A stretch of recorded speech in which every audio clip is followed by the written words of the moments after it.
ಓಂ ಶಾಂತಿ.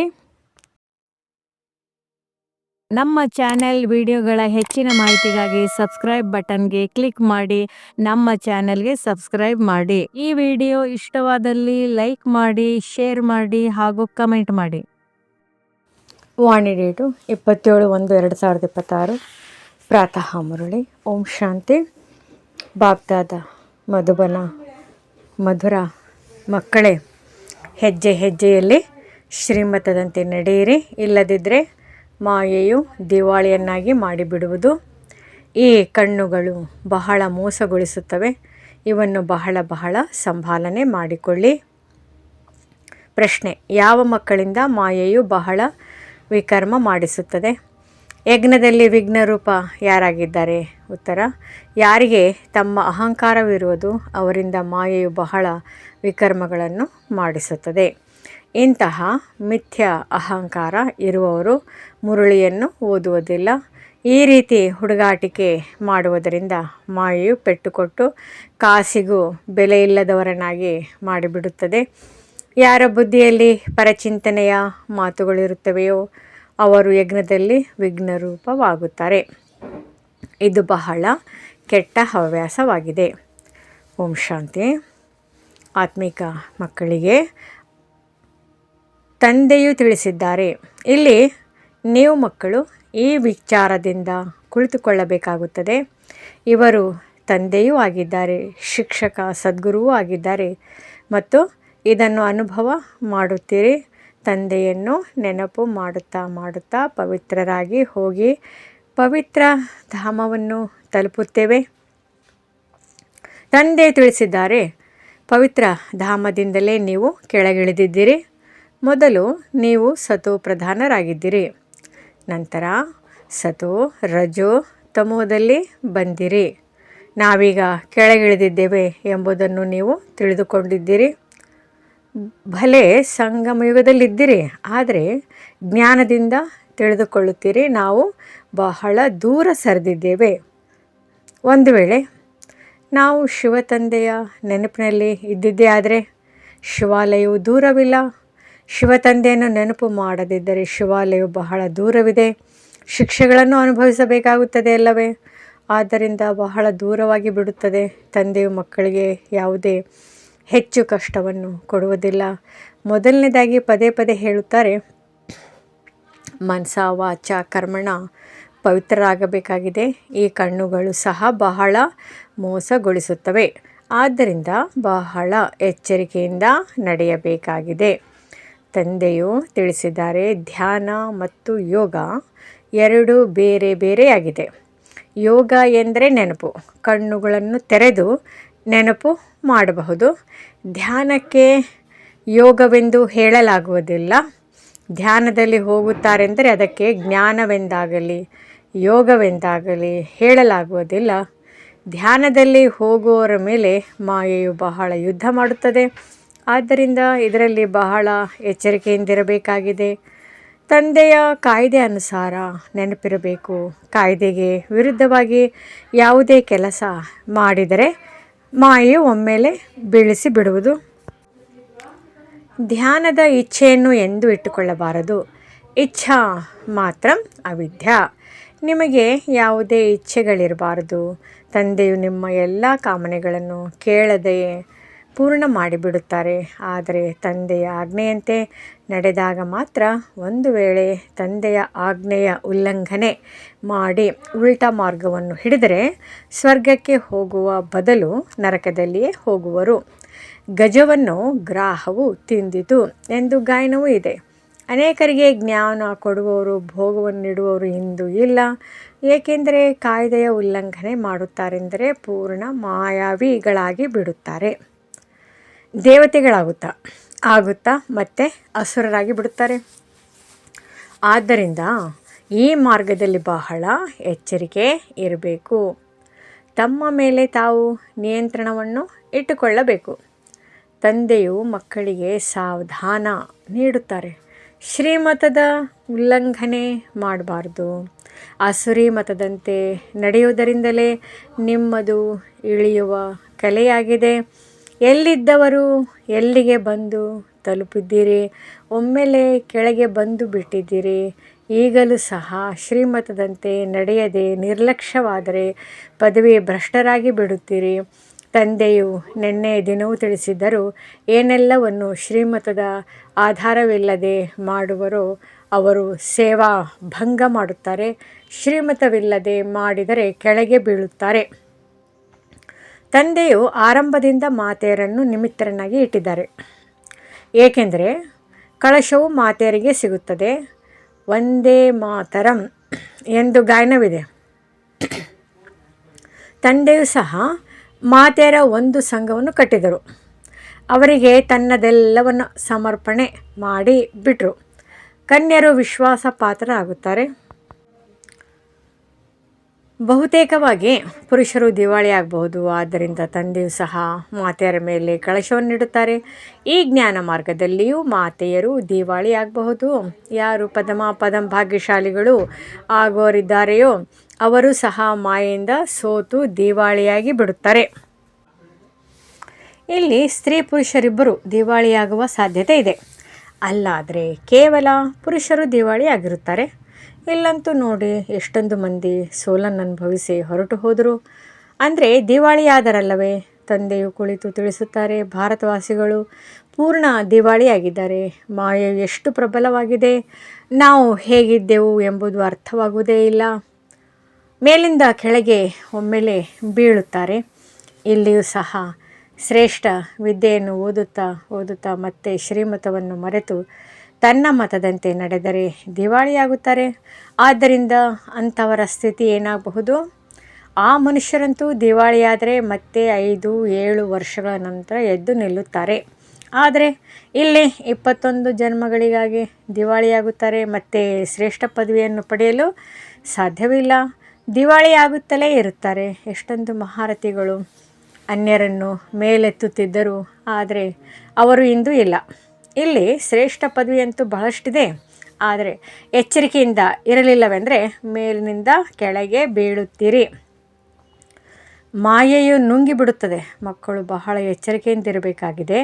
ತನ್ನ ಮತದಂತೆ ಸಂಘಗಳನ್ನು ಕಟ್ಟುವುದರಲ್ಲಿ ಏನೂ ಲಾಭವಿಲ್ಲ. ತಂದೆಯೊಂದಿಗೆ ಬುದ್ಧಿಯೋಗವನ್ನು ನೀಡಿ, ಇದರಿಂದಲೇ ಸತ್ವಪ್ರಧಾನರಾಗಬೇಕಾಗಿದೆ. ತಂದೆಯವರಾಗಿಯೂ ತಂದೆಯೊಂದಿಗೆ ಯೋಗವನ್ನಿಡುವುದಿಲ್ಲ. ಶ್ರೀಮತದಂತೆ ಉಲ್ಲಂಘನೆ ಮಾಡುತ್ತಾರೆ ಅಂದರೆ ಒಮ್ಮೆಲೆ ಕೆಳಗೆ ಬೀಳುತ್ತಾರೆ. ಸಂಬಂಧವೇ ತುಂಡಾಗುತ್ತದೆ. ಬುದ್ಧಿಯೋಗವು ತುಂಡಾದರೆ ಪರಿಶೀಲನೆ ಮಾಡಿಕೊಳ್ಳಬೇಕು. ನಮಗೆ ಮಾಯು ಇಷ್ಟೊಂದು ತೊಂದರೆಯನ್ನೇಕೆ ಮಾಡುತ್ತಿದೆ? ಪ್ರಯತ್ನಪಟ್ಟು ಮತ್ತೆ ತಂದೆಯ ಜೊತೆ ಬುದ್ಧಿಯೋಗವನ್ನು ಜೋಡಿಸಬೇಕು. ಇಲ್ಲವೆಂದರೆ ಬ್ಯಾಟ್ರಿಯು ಹೇಗೆ ಚಾರ್ಜ್ ಆಗುವುದು? ವಿಕರ್ಮಗಳನ್ನು ಮಾಡುವುದರಿಂದ ಬ್ಯಾಟ್ರಿಯು ಡಿಸ್ಚಾರ್ಜ್ ಆಗಿಬಿಡುತ್ತದೆ. ಏರುತ್ತಾ ಕೆಳಗೆ ಬೀಳುತ್ತಾರೆ. ನಿಮಗೆ ತಿಳಿದಿದೆ, ಇಂಥವರು ಕೆಲವರಿದ್ದಾರೆ. ಆರಂಭದಲ್ಲಿ ಅನೇಕರು ಬಂದು ತಂದೆಯ ಮಕ್ಕಳಾದರೂ ಬಟ್ಟಿಯಲ್ಲಿದ್ದರು, ಆದರೆ ಇಂದು ಎಲ್ಲಿದ್ದಾರೆ? ಬಿದ್ದು ಹೋದರು. ಏಕೆಂದರೆ ಹಳೆಯ ಪ್ರಪಂಚವು ನೆನಪಿಗೆ ಬಂದಿತು. ಈಗ ತಂದೆಯು ತಿಳಿಸುತ್ತಾರೆ, ನಾನು ನಿಮಗೆ ಬೇಹದ್ದಿನ ವೈರಾಗ್ಯವನ್ನು ತರಿಸುತ್ತಿದ್ದೇನೆ. ಈ ಹಳೆಯ ಪತಿತ ಪ್ರಪಂಚದೊಂದಿಗೆ ಮನಸ್ಸನ್ನಿಡಬೇಡಿ, ಸ್ವರ್ಗದೊಂದಿಗೆ ನಿಮ್ಮ ಮನಸ್ಸನ್ನಿಡಿ. ಇದರಲ್ಲಿ ಪರಿಶ್ರಮವಿದೆ. ಒಂದು ವೇಳೆ ಈ ಲಕ್ಷ್ಮೀನಾರಾಯಣರಂತೆ ಆಗಲು ಇಚ್ಛಿಸುತ್ತೀರೆಂದರೆ ಪರಿಶ್ರಮ ಪಡಬೇಕಾಗುವುದು. ಬುದ್ಧಿಯೋಗವು ಒಬ್ಬ ತಂದೆಯ ಜೊತೆ ಇರಲಿ. ಹಳೆಯ ಪ್ರಪಂಚದೊಂದಿಗೆ ವೈರಾಗ್ಯವಿರಲಿ. ಹಳೆಯ ಪ್ರಪಂಚವು ಮರೆತು ಹೋಗುವುದಂತೂ ಸರಿ, ಆದರೆ ನಂತರ ಏನನ್ನು ನೆನಪು ಮಾಡುವುದು? ಶಾಂತಿಧಾಮ, ಸುಖಧಾಮವನ್ನು ನೆನಪು ಮಾಡಿ. ಎಷ್ಟು ಸಾಧ್ಯವೋ ಏಳುತ್ತಾ, ಕುಳಿತುಕೊಳ್ಳುತ್ತಾ, ನಡೆಯುತ್ತಾ, ತಿರುಗಾಡುತ್ತಾ ತಂದೆಯನ್ನು ನೆನಪು ಮಾಡಿ. ಬೇಹದ್ದಿನ ಸುಖದ ಸ್ವರ್ಗವನ್ನು ನೆನಪು ಮಾಡಿ. ಇದಂತೂ ಬಹಳ ಸಹಜವಾಗಿದೆ. ಒಂದು ವೇಳೆ ಇವೆರಡೂ ಆಸೆಗಳಿಗೆ ವಿರುದ್ಧವಾಗಿ ನಡೆಯುತ್ತೀರೆಂದರೆ ಪದವಿ ಭ್ರಷ್ಟರಾಗುವಿರಿ. ನೀವಿಲ್ಲಿಗೆ ಬಂದಿರುವುದೇ ನರನಿಂದ ನಾರಾಯಣನಾಗಲು, ತಮೋಪ್ರಧಾನರಿಂದ ಸತೋಪ್ರಧಾನರಾಗಬೇಕು. ಏಕೆಂದರೆ ಈಗ ಹಿಂತಿರುಗಿ ಹೋಗಬೇಕೆಂದು ಎಲ್ಲರಿಗೆ ಹೇಳುತ್ತೀರಿ. ವಿಶ್ವದ ಚರಿತ್ರೆ ಭೂಗೋಳವು ಪುನರಾವರ್ತನೆ ಎಂದರೆ ಅರ್ಥ. ನರಕದಿಂದ ಸ್ವರ್ಗ, ಮತ್ತೆ ಸ್ವರ್ಗದಿಂದ ನರಕ, ಈ ಚಕ್ರವು ಸುತ್ತುತ್ತಲೇ ಇರುತ್ತದೆ. ತಂದೆಯು ಹೇಳಿದ್ದಾರೆ, ಇಲ್ಲಿ ಸ್ವದರ್ಶನ ಚಕ್ರಧಾರಿಯಾಗಿ ಕುಳಿತುಕೊಳ್ಳಿ. ಇದೇ ನೆನಪಿನಲ್ಲಿರಿ, ನಾನು ಎಷ್ಟು ಬಾರಿ ಚಕ್ರವನ್ನು ಸುತ್ತಿದ್ದೇನೆ, ನಾನು ಸ್ವದರ್ಶನ ಚಕ್ರಧಾರಿಯಾಗಿದ್ದೇನೆ, ಈಗ ಪುನಃ ದೇವತೆಯಾಗುತ್ತೇನೆ. ಪ್ರಪಂಚದಲ್ಲಿ ಯಾರೂ ಈ ರಹಸ್ಯವನ್ನು ಅರಿತುಕೊಂಡಿಲ್ಲ. ಈ ಜ್ಞಾನವನ್ನಂತೂ ದೇವತೆಗಳಿಗೆ ತಿಳಿಸಬೇಕಾಗಿಲ್ಲ. ಅವರು ಮೊದಲೇ ಪವಿತ್ರರಾಗಿದ್ದಾರೆ. ಶಂಖವನ್ನು ಊದಲು ಅವರಲ್ಲಿ ಜ್ಞಾನವೇ ಇಲ್ಲ. ಪವಿತ್ರರೂ ಆಗಿದ್ದಾರೆ. ಆದ್ದರಿಂದ ಅವರಿಗೆ ಈ ಶಂಖುವಿನ ಅಲಂಕಾರವನ್ನು ತೋರಿಸುವ ಅವಶ್ಯಕತೆಯೇ ಇಲ್ಲ. ಯಾವಾಗ ಇಬ್ಬರು ಒಟ್ಟಿಗೆ ಚತುರ್ಭುಜನಾಗುವರೋ ಆಗ ಈ ಅಲಂಕಾರವಿರುತ್ತದೆ. ನಿಮಗೂ ಸಹ ಇದನ್ನು ತೋರಿಸುವುದಿಲ್ಲ. ಏಕೆಂದರೆ ನೀವು ಇಂದು ದೇವತೆಯಂತೆ ಇರುತ್ತೀರಿ, ಮತ್ತು ನಾಳೆ ಕೆಳಗಿಳಿದು ಬಿಡುತ್ತೀರಿ. ಮಾಯೆಯು ಬೀಳಿಸಿ ಬಿಡುತ್ತದೆ ಅಲ್ಲವೇ? ತಂದೆಯು ದೇವತೆಗಳನ್ನಾಗಿ ಮಾಡುತ್ತಾರೆ ಮತ್ತು ಮಾಯೆಯು ಅಸುರರನ್ನಾಗಿ ಮಾಡಿಬಿಡುತ್ತದೆ. ಅನೇಕ ಪ್ರಕಾರದಿಂದ ಮಾಯೆಯು ಪರೀಕ್ಷೆ ತೆಗೆದುಕೊಳ್ಳುತ್ತದೆ. ಯಾವಾಗ ತಂದೆಯು ಬಂದು ತಿಳಿಸುವವರು ಆಗ ಅರ್ಥವಾಗುತ್ತದೆ ನಿಜವಾಗಿಯೂ ನಮ್ಮ ಸ್ಥಿತಿಯು ಕೆಳಗಿಳಿದಿದೆ ಎಂದು. ಪಾಪ ಎಷ್ಟು ಬಾರಿ ತಮ್ಮದೆಲ್ಲವನ್ನು ಶಿವತಂದೆಯ ಖಜಾನೆಯಲ್ಲಿ ಜಮಾ ಮಾಡಿಸಿದರೂ ಸಹ ಮತ್ತೆ ಮಾಯೆಯಿಂದ ಸೋಲನ್ನು ಅನುಭವಿಸುತ್ತಾರೆ. ಶಿವತಂದೆಯ ಮಕ್ಕಳಾಗಿ ಬಿಟ್ಟರೆ ಮತ್ತೇಕೆ ಮರೆತು ಬಿಡುತ್ತೀರಿ? ಇದರಲ್ಲಿ ಯೋಗದ ಯಾತ್ರೆಯು ಮುಖ್ಯವಾಗಿದೆ. ಯೋಗದಿಂದಲೇ ಪವಿತ್ರರಾಗಬೇಕಾಗಿದೆ. ಜ್ಞಾನದ ಜೊತೆಗೆ ಪವಿತ್ರತೆಯೂ ಬೇಕು. ಬಾಬಾ ಬಂದು ನಮ್ಮನ್ನು ಪಾವನ ಮಾಡಿ ನಾವು ಸ್ವರ್ಗದಲ್ಲಿ ಹೋಗಲು ಯೋಗ್ಯರಾಗಬೇಕು ಎಂದು ನೀವು ಕರೆಯುತ್ತೀರಿ. ಪಾವನರಾಗಿ ಶ್ರೇಷ್ಠ ಪದವಿಯನ್ನು ಪಡೆಯಲು ನೆನಪಿನ ಯಾತ್ರೆಯು ಮುಖ್ಯವಾಗಿದೆ. ಯಾರು ಬಿಟ್ಟು ಹೋದರೋ ಅವರು ಸಹ ಅಲ್ಪ ಸ್ವಲ್ಪ ಕೇಳಿರುವ ಕಾರಣ ಶಿವಾಲಯದಲ್ಲಿ ಖಂಡಿತ ಬರ್ತಾರೆ. ನಂತರ ಭಲೆ ಪದವಿಯನ್ನು ಹೇಗಾದರೂ ಪಡೆಯಲಿ, ಆದರೆ ಸತ್ಯುಗದಲ್ಲಂತೂ ಬರುತ್ತಾರೆ. ಒಂದು ಬಾರಿ ನೆನಪು ಮಾಡಿದರೂ ಸಹ ಸ್ವರ್ಗದಲ್ಲಿ ಬಂದು ಬಿಡುತ್ತಾರೆ. ಆದರೆ ಶ್ರೇಷ್ಠ ಪದವಿ ಇಲ್ಲ. ಸ್ವರ್ಗದ ಹೆಸರನ್ನು ಕೇಳಿ ಖುಷಿಯಾಗಿ ಬಿಡಬಾರ್ದು. ಅನುತ್ತೀರ್ಣರಾಗಿ ನಂತರ ಬಿಡಿಗಾಸಿನ ಪದವಿಯನ್ನು ಪಡೆಯುವುದರಲ್ಲಿ ಖುಷಿಯಾಗಿ ಬಿಡಬಾರದು. ಭಲೆ ಸ್ವರ್ಗವಿದೆ, ಆದರೆ ಅದರಲ್ಲಿ ಪದವಿಗಳು ಬಹಳಷ್ಟಿವೆ ಅಲ್ಲವೇ? ನಾನು ನೌಕರನಾಗಿದ್ದೇನೆ, ನಾನು ಕೂಲಿ ಮಾಡುವವನಾಗಿದ್ದೇನೆ ಎಂಬುದಂತೂ ಭಾಸವಾಗುತ್ತದೆ ಅಲ್ಲವೇ? ಕೊನೆಯಲ್ಲಿ ನಾವು ಏನಾಗುವೆವು? ನಮ್ಮಿಂದ ಯಾವ ವಿಕರ್ಮವಾದ ಕಾರಣ ಈ ಗತಿಯುಂಟಾಗಿದೆ? ನಾನು ಮಹಾರಾಣಿ ಏಕಾಗಲಿಲ್ಲ. ಹೀಗೆ ಎಲ್ಲವೂ ನಿಮಗೆ ಸಾಕ್ಷಾತ್ಕಾರವಾಗುವುದು. ಹೆಜ್ಜೆ ಹೆಜ್ಜೆಯಲ್ಲಿ ಎಚ್ಚರಿಕೆಯಿಂದ ನಡೆದಾಗ ನೀವು ಪದ್ಮಾಪತಿಗಳು ಆಗಲು ಸಾಧ್ಯ. ಎಚ್ಚರಿಕೆ ಇಲ್ಲವೆಂದರೆ ಪದ್ಮಾಪತಿಗಳಾಗಲು ಸಾಧ್ಯವಿಲ್ಲ. ಮಂದಿರಗಳಲ್ಲಿ ದೇವತೆಗಳಿಗೆ ಪದ್ಮಾಪತಿಯ ಗುರುತನ್ನು ತೋರಿಸುತ್ತಾರೆ. ಅಂತರವನ್ನಂತೂ ತಿಳಿದುಕೊಳ್ಳಬಹುದಲ್ಲವೇ? ಪದವಿಗಳಲ್ಲಿ ಬಹಳ ಅಂತರವಿರುತ್ತದೆ. ಈಗಲೂ ನೋಡಿ ಎಷ್ಟೊಂದು ದರ್ಜೆಗಳಿವೆ. ಭಲೆ ಅಲ್ಪಕಾಲದ ಸುಖವಾಗಿದೆ, ಆದರೂ ಸಹ ಅವರಿಗೆ ಎಷ್ಟೊಂದು ಅಭಿಮಾನವಿರುತ್ತದೆ. ಆದ್ದರಿಂದ ತಂದೆಯು ತಿಳಿಸುತ್ತಾರೆ, ಈ ಶ್ರೇಷ್ಠ ಪದವಿಯನ್ನು ಪಡೆಯಬೇಕಾಗಿದೆ ಎಂದು ಹೇಳಿದಾಗ ಇದಕ್ಕಾಗಿ ಎಲ್ಲರೂ ಕೈ ಎತ್ತುತ್ತಾರೆ.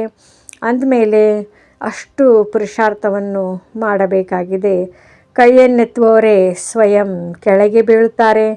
ಆಗ ಅನ್ಯರು ಹೇಳುತ್ತಾರೆ, ಇವರು ದೇವತೆಯಾಗುವವರಿದ್ದರೂ ಪುರುಷಾರ್ಥ ಮಾಡುತ್ತಾ ಸಮಾಪ್ತಿಯಾಗಿ ಬಿಟ್ಟರು. ಕೈ ಎತ್ತುವುದಂತೂ ಸಹಜವಾಗಿದೆ, ಅನೇಕರಿಗೆ ತಿಳಿಸುವುದು ಸಹಜವಾಗಿದೆ. ಮಹಾರಥಿಗಳು ಅನ್ಯರಿಗೆ ತಿಳಿಸುತ್ತಲೂ ತಾವೇ ಮಾಯವಾಗಿ ಬಿಡುತ್ತಾರೆ. ಅನ್ಯರ ಕಲ್ಯಾಣ ಮಾಡಿ ತಮಗೆ ಅಕಲ್ಯಾಣ ಮಾಡಿಕೊಂಡು ಕುಳಿತುಕೊಳ್ಳುತ್ತಾರೆ. ಆದ್ದರಿಂದ ಬಹಳ ಎಚ್ಚರಿಕೆಯಿಂದ ಇರಿ ಎಂದು ತಂದೆಯು ತಿಳಿಸುತ್ತಾರೆ. ಅಂತರ್ಮುಖಿಯಾಗಿ ತಂದೆಯನ್ನು ನೆನಪು ಮಾಡಬೇಕಾಗಿದೆ. ಯಾವ ಪ್ರಕಾರದಿಂದ ತಂದೆ ನಮ್ಮ ತಂದೆಯೂ ಆಗಿದ್ದಾರೆ, ಶಿಕ್ಷಕ ಸದ್ಗುರುವೂ ಆಗಿದ್ದಾರೆ. ನಾವೀಗ ನಮ್ಮ ಮಧುರ ಮನೆಗೆ ಹೋಗುತ್ತಿದ್ದೇವೆ. ಇದೆಲ್ಲವೂ ಆಂತರ್ಯದಲ್ಲಿ ಇರಬೇಕಾಗಿದೆ. ತಂದೆಯಲ್ಲಿ ಜ್ಞಾನ ಮತ್ತು ಯೋಗ ಎರಡೂ ಇದೆ. ಹಾಗೆ ನಿಮ್ಮಲ್ಲಿಯೂ ಇರಬೇಕು. ಏಕೆಂದರೆ ನಿಮಗೆ ತಿಳಿದಿದೆ, ಶಿವ ತಂದೆಯು ಓದಿಸುತ್ತಾರೆಂದರೆ ಜ್ಞಾನವೂ ಆಯಿತು, ನೆನಪೂ ಆಯಿತು. ಜ್ಞಾನ ಮತ್ತು ಯೋಗ ಎರಡು ಒಟ್ಟಿಗೆ ನಡೆಯುತ್ತದೆ. ಯೋಗದಲ್ಲಿ ಕುಳಿತು ಶಿವ ತಂದೆಯನ್ನು ನೆನಪು ಮಾಡುತ್ತಿದ್ದರೆ ಜ್ಞಾನವನ್ನು ಮರೆತು ಹೋಗುವುದಿಲ್ಲ. ತಂದೆಯು ಯೋಗವನ್ನು ಕಲಿಸುತ್ತಾರೆಂದರೆ ಜ್ಞಾನವು ಮರೆತು ಹೋಗುತ್ತದೆಯೇ? ಇಡೀ ಜ್ಞಾನವು ಅವರಲ್ಲಿರುತ್ತದೆ. ನೀವು ಮಕ್ಕಳಿಗೆ ಈ ಜ್ಞಾನವಿರಬೇಕು, ಓದಬೇಕು, ಎಂತಹ ಕರ್ಮವನ್ನು ನಾನು ಮಾಡುವೆನೋ ನನ್ನನ್ನು ನೋಡಿ ಅನ್ಯರು ಮಾಡುತ್ತಾರೆ. ನಾನು ಮುರಳಿ ಓದದಿದ್ದರೆ ಅನ್ಯರು ಓದುವುದಿಲ್ಲ. ನಾನು ದುರ್ಗತಿ ಪಡೆದರೆ ಅನ್ಯರು ದುರ್ಗತಿ ಪಡೆಯುವರು. ನಾನೇ ಅನ್ಯರನ್ನು ಬೀಳಿಸಲು ನಿಮಿತ್ತನಾಗುತ್ತೇನೆ. ಕೆಲವು ಮಕ್ಕಳು ಮುರಳಿಯನ್ನು ಓದುವುದಿಲ್ಲ. ಮಿಥ್ಯಾ ಅಹಂಕಾರವು ಬಂದು ಬಿಡುತ್ತದೆ. ಮಾಯೆಯು ಕೂಡಲೇ ಹೋರಾಟ ನಡೆಸುತ್ತದೆ. ಹೆಜ್ಜೆ ಹೆಜ್ಜೆಯಲ್ಲೇ ಶ್ರೀಮತ ಇರಬೇಕು, ಇಲ್ಲವಾದರೆ ಒಂದಲ್ಲ ಒಂದು ವಿಕರ್ಮಗಳಾಗಿ ಬಿಡುತ್ತವೆ. ಅನೇಕ ಮಕ್ಕಳು ತಪ್ಪುಗಳನ್ನು ಮಾಡುತ್ತಾರೆ. ಇದರಿಂದ ಸತ್ಯನಾಶವಾಗಿ ಬಿಡುತ್ತಾರೆ. ತಪ್ಪುಗಳಾಗುವುದರಿಂದ ಮಾಯು ಪೆಟ್ಟು ಕೊಟ್ಟು ಕನಿಷ್ಠರನ್ನಾಗಿ ಮಾಡಿಬಿಡುತ್ತದೆ. ಇದರಲ್ಲಿ ಬಹಳ ತಿಳುವಳಿಕೆಯು ಬೇಕು. ಅಹಂಕಾರವು ಬಂದರೆ ಮಾಯು ಬಹಳ ವಿಕರ್ಮಗಳನ್ನು ಮಾಡಿಸುತ್ತದೆ. ಯಾವುದೇ ಸಂಘ ಮಾಡುತ್ತೀರೆಂದರೆ ಅದರಲ್ಲಿ ಒಬ್ಬರು ಅಥವಾ ಇಬ್ಬರು ಸ್ತ್ರೀಯರು ಖಂಡಿತ ಇರಬೇಕು. ಅವರ ಸಲಹೆಯಂತೆ ಕೆಲಸ ನಡೆಯುವಂತಿರಬೇಕು. ಕಳಶವನ್ನು ಲಕ್ಷ್ಮಿಯ ಮೇಲೆ ಇಡಲಾಗುತ್ತದೆಯಲ್ಲವೇ? ಗಾಯನವು ಇದೆ. ಅಮೃತವನ್ನು ಕುಡಿಸುವಾಗ ಅಸುರರು ಸಹ ಕುಳಿತು ಕುಡಿಯುತ್ತಿದ್ದರು. ಮತ್ತು ಕೆಲವು ಕಡೆ ಯಜ್ಞದಲ್ಲಿ ವಿಘ್ನಗಳನ್ನು ಹಾಕುತ್ತಾರೆ. ಅನೇಕ ಪ್ರಕಾರದ ವಿಘ್ನಗಳನ್ನು ಹಾಕುತ್ತಾರೆ. ಇಡೀ ದಿನ ಬುದ್ಧಿಯಲ್ಲಿ ಪರಚಿಂತನೆಯ ಮಾತುಗಳಿರುತ್ತವೆ. ಇದು ಬಹಳ ಕೆಟ್ಟದ್ದಾಗಿದೆ. ಯಾವುದೇ ಮಾತಿದ್ದರೆ ತಂದೆಗೆ ದೂರು ಕೊಡಿ. ಸುಧಾರಣೆ ಮಾಡುವವರು ತಂದೆಯೊಬ್ಬರೇ ಆಗಿದ್ದಾರೆ. ನೀವು ತಮ್ಮ ಕೈಯಲ್ಲಿ ಕಾನೂನನ್ನು ತೆಗೆದುಕೊಳ್ಳಬೇಡಿ. ತಂದೆಯು ನೆನಪಿನಲ್ಲಿರಲಿ. ಎಲ್ಲರಿಗೆ ತಂದೆಯ ಪರಿಚಯವನ್ನು ಕೊಡಿ. ಆಗ ಈ ರೀತಿ ಆಗುವಿರಿ. ಮಾಯು ಬಹಳ ಕಠಿಣವಾಗಿದೆ. ಯಾರನ್ನೂ ಬಿಡುವುದಿಲ್ಲ. ಸದಾ ತಂದೆಗೆ ಸಮಾಚಾರವನ್ನು ಬರೆಯಬೇಕು.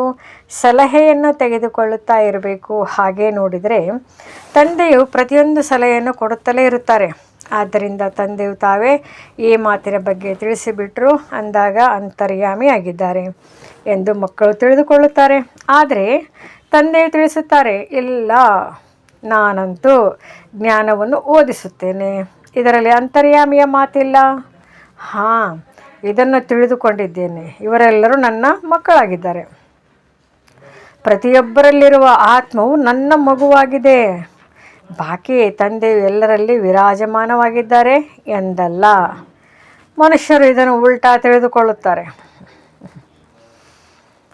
ತಂದೆ ತಿಳಿಸುತ್ತಾರೆ, ನನಗೆ ಗೊತ್ತಿದೆ, ಎಲ್ಲರ ಸಿಂಹಾಸನದಲ್ಲಿ ಆತ್ಮವು ವಿರಾಜಮಾನವಾಗಿದೆ. ಇದು ಎಷ್ಟು ಸಹಜ ಮಾತಾಗಿದೆ. ಆದರೂ ಸಹ ಮರೆತು ಹೋಗಿ ಪರಮಾತ್ಮನನ್ನು ಸರ್ವವ್ಯಾಪಿ ಎಂದು ಹೇಳಿ ಬಿಡುತ್ತಾರೆ. ಇದು ಮೊಟ್ಟ ಮೊದಲನೆಯ ತಪ್ಪಾಗಿದೆ. ಇದರ ಕಾರಣದಿಂದಲೇ ಇಷ್ಟು ಕೆಳಗಿಳಿದಿದ್ದಾರೆ. ವಿಶ್ವದ ಮಾಲೀಕರನ್ನಾಗಿ ಮಾಡುವವರಿಗೆ ನೀವು ನಿಂದನೆ ಮಾಡುತ್ತೀರಿ. ಆದ್ದರಿಂದ ತಂದೆಯು ಹೇಳುತ್ತಾರೆ, ಯಥಾ ಯಥಾ ಹಿ ಧರ್ಮಸ್ಯ ಗ್ಲಾನಿರ್ಭವತಿ ಭಾರತಃ. ತಂದೆಯು ಇಲ್ಲಿ ಬರುತ್ತಾರೆ. ಅಂದಮೇಲೆ ಮಕ್ಕಳು ಬಹಳ ಚೆನ್ನಾಗಿ ವಿಚಾರ ಸಾಗರ ಮಂಥನ ಮಾಡಬೇಕಾಗಿದೆ. ಜ್ಞಾನವನ್ನು ಬಹಳ ಮಂಥನ ಮಾಡಬೇಕು. ಸಮಯ ಕೊಡಬೇಕು. ಆಗಲೇ ನೀವು ತಮ್ಮ ಕಲ್ಯಾಣ ಮಾಡಿಕೊಳ್ಳಲು ಸಾಧ್ಯ. ಇದರಲ್ಲಿ ಹಣ ಮೊದಲಾದವುಗಳ ಮಾತಿಲ್ಲ. ಯಾರು ಹಸುವಿನಿಂದಂತೂ ಸಾಯುವುದಿಲ್ಲ. ಯಾರೆಷ್ಟು ತಂದೆಯ ಬಳಿ ಜಮಾ ಮಾಡುವರೋ ಅಷ್ಟು ಜಮಾ ಆಗುತ್ತದೆ. ತಂದೆಯು ತಿಳಿಸುತ್ತಾರೆ, ಜ್ಞಾನ ಮತ್ತು ಭಕ್ತಿಯ ನಂತರ ವೈರಾಗ್ಯ ಬರುತ್ತದೆ. ವೈರಾಗ್ಯವೆಂದರೆ ಎಲ್ಲವನ್ನು ಮರೆಯಬೇಕಾಗುತ್ತದೆ. ತನ್ನನ್ನು ಭಿನ್ನ ಮಾಡಿಕೊಳ್ಳಬೇಕು. ಶರೀರದಿಂದ ನಾನು ಆತ್ಮ ಈಗ ಹೋಗುತ್ತಿದ್ದೇನೆ. ಒಳ್ಳೆಯದು. ಮಧುರಾತಿ ಮಧುರ ಅಗಲಿ ಹೋಗಿ ಮರಳಿ ಸಿಕ್ಕಿರುವ ಮಕ್ಕಳ ಪ್ರತಿ ಮಾತಾಪಿತಾ ಬಾಬ್ದಾದರವರ ನೆನಪು, ಪ್ರೀತಿ ಹಾಗೂ ಸುಪ್ರಭಾತ. ಆತ್ಮಿಕ ಮಕ್ಕಳಿಗೆ ಆತ್ಮಿಕ ತಂದೆಯ ನಮಸ್ತೆ. ಧಾರಣೆಗಾಗಿ ಮುಖ್ಯ ಸಾರ: ತನ್ನ ಮೇಲೆ ಬಹಳ ನಿಯಂತ್ರಣವನ್ನು ಇಟ್ಟುಕೊಳ್ಳಬೇಕಾಗಿದೆ. ಶ್ರೀಮತದಲ್ಲಿ ಎಂದು ನಿರ್ಲಕ್ಷ್ಯ ತೋರಬಾರ್ದು. ಬಹಳ ಎಚ್ಚರಿಕೆಯಿಂದಿರಬೇಕಾಗಿದೆ. ಎಂದು ಯಾವುದೇ ಕಾಯ್ದೆಯ ಉಲ್ಲಂಘನೆ ಮಾಡಬಾರ್ದು. ಅಂತರ್ಮುಖಿಯಾಗಿ ಒಬ್ಬ ತಂದೆಯೊಂದಿಗೆ ಬುದ್ಧಿಯೋಗವನ್ನು ಜೋಡಿಸಬೇಕಾಗಿದೆ. ಈ ಪತಿತ ಹಳೆಯ ಪ್ರಪಂಚದಿಂದ ಬೇಹದ್ದಿನ ವೈರಾಗ್ಯವನ್ನು ನೀಡಬೇಕಾಗಿದೆ. ಬುದ್ಧಿಯಲ್ಲಿರಲಿ, ಯಾವ ಕರ್ಮವನ್ನು ನಾನು ಮಾಡುತ್ತೇನೆಯೋ ನನ್ನನ್ನು ನೋಡಿ ಎಲ್ಲರೂ ಮಾಡುತ್ತಾರೆ. ವರದಾನ: ಜ್ಞಾನದ ರತ್ನಗಳನ್ನು ಪ್ರತಿನಿತ್ಯವೂ ಪರಿಶೋಧಿಸುತ್ತಾ ಸಮಾಧಾನ ಸ್ವರೂಪರಾಗುವಂತಹ ನಿಶ್ಚಿಂತ ಪುರದ ಚಕ್ರವರ್ತಿ ಭವ. ಯಾವ ಜ್ಞಾನ ರತ್ನಗಳು ಡೈರಿಯಲ್ಲಿ ಅಥವಾ ಬುದ್ಧಿಯಲ್ಲಿರುತ್ತದೆಯೋ ಅದನ್ನು ಪ್ರತಿನಿತ್ಯವೂ ಪರಿಶೋಧಿಸಿರಿ ಹಾಗೂ ಅದನ್ನು ಅನುಭವದಲ್ಲಿ ತಂದುಕೊಳ್ಳುತ್ತೀರೆಂದರೆ ಯಾವುದೇ ಪ್ರಕಾರದ ಸಮಸ್ಯೆಯೂ ಸಹ ಸಹಜವಾಗಿಯೇ ಪರಿಹರಿಸಬಹುದು. ಎಂದಿಗೂ ಸಹ ಸಮಸ್ಯೆಗಳೆಂಬ ಕಲ್ಲುಗಳನ್ನು ವ್ಯರ್ಥ ಸಂಕಲ್ಪಗಳೆಂಬ ಸುತ್ತಿಗೆಯಿಂದ ಹೊಡೆಯುವುದರಲ್ಲಿ ಸಮಯವನ್ನು ಕಳೆಯಬಾರದು. ಡ್ರಾಮಾ: ಶಬ್ದದ ಸ್ಮೃತಿಯಿಂದ ಜಿಗಿದು ಮುಂದೆ ಸಾಗಿರಿ. ಆನಂತರ ಈ ಹಳೆಯ ಸಂಸ್ಕಾರಗಳು ತಮ್ಮ ದಾಸನಾಗಿ ಬಿಡುತ್ತದೆ. ಆದರೆ ಅದಕ್ಕೆ ಮೊದಲು ಚಕ್ರವರ್ತಿಯಾಗುವಿರಿ, ಸಿಂಹಾಸನಾಧೀಶರೂ ಆಗಬೇಕು. ಸ್ಲೋಗನ್: ಪ್ರತಿಯೊಬ್ಬರಿಗೂ ಗೌರವ ಕೊಡುವುದೇ ಗೌರವವನ್ನು ಪ್ರಾಪ್ತಿ ಮಾಡಿಕೊಳ್ಳುವುದಾಗಿದೆ.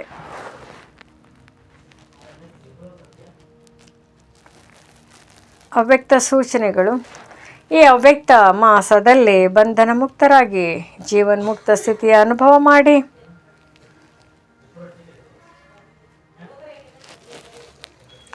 ಜೀವನ ಬಂಧನ ಇರುವ ಕಡೆ ಜೀವನ ಮುಕ್ತಿಯ ಅನುಭವ ಆಗುತ್ತದೆ. ಅಲ್ಲಿ ಜೀವನ ಬಂಧನ ಅನ್ನುವುದೇ ಇರುವುದಿಲ್ಲ. ಅಲ್ಲಿ ಕೇವಲ ಪ್ರಾರಬ್ಧವಷ್ಟೇ ಇರುತ್ತದೆ. ಮುಕ್ತಿಧಾಮದ ಮುಕ್ತಿಯ ಅನುಭವವು ಅಲ್ಲಿ ಸಿಗುವುದಿಲ್ಲ. ಅದನ್ನು ಈಗ ಸಂಗಮಯುಗದಲ್ಲೇ ಅನುಭವಿಸಬೇಕು. ನೀವು ಈಗಾಗಲೇ ಆಸ್ತಿಯ ಹಕ್ಕುದಾರರಾಗಿದ್ದೀರಿ. ಈಗ ಇದನ್ನು ಜೀವನದಲ್ಲಿ ಧರಿಸಿ ಸಂಪೂರ್ಣ ಲಾಭ ಪಡೆದುಕೊಳ್ಳಿ. ಓಂ ಶಾಂತಿ. ಈ ಮುರಳಿ ಇಷ್ಟವಾದಲ್ಲಿ ಹೆಚ್ಚಿನ ಮುರಳಿಗಳ ಮಾಹಿತಿಗಾಗಿ ನಮ್ಮ ಚಾನಲ್ಗೆ ಸಬ್ಸ್ಕ್ರೈಬ್ ಮಾಡಿ. ತಮಗೆ ನೋಟಿಫಿಕೇಷನ್